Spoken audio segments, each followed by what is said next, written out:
representing Franchise Secrets, Eric Von Horn.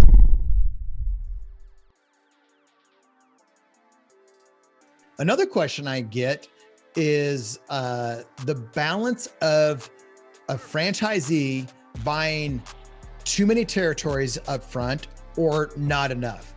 Some of the franchises out there will sell a bunch of franchise licenses, territories, when the person is never really qualified to open up that many, and that's not a good thing.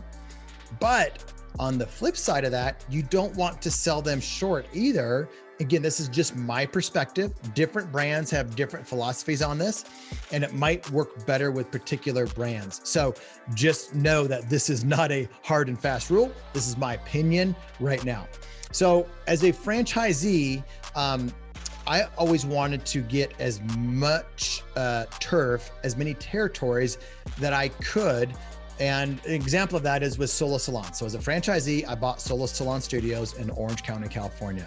If it was just me, I would have bought 3. I thought, that's such a great market. It's a big market. I can't do that by myself. I need partners. So I recruited partners. So at the end of the day, there were 4 of us partners and we had 12 territories. So we basically each had 3, but I knew there was power in controlling the entire market. And sure enough, about 5 years later, that proved to be true. Why? Because private equity was interested, and this is what they were interested in. They were interested in what we'd already developed, and they were also interested in the white space. They were interested in what we had not developed yet, but had the opportunity to develop in the future. So that became really, really, really important to private equity. And so don't underestimate that as a franchisee. You don't necessarily need to open up every market in your particular territory. I mean, every territory within your DMA, your designated marketing area, your MSA, whatever it is, you don't need to open it all up because the white space is very valuable. And I think the more that you start to understand that, the more that will make sense. So it's kind of like a hedge. We bought the rights to do 12 territories, and then we bought the rights to do 3 more on top of that, which gave us the area was locked down. And then plus we already had purchased more to be able to open up. And that is one of the things that helped us get a higher multiple on our sale when we sold to private equity. So franchisors, sometimes they want franchisees to buy too many territories.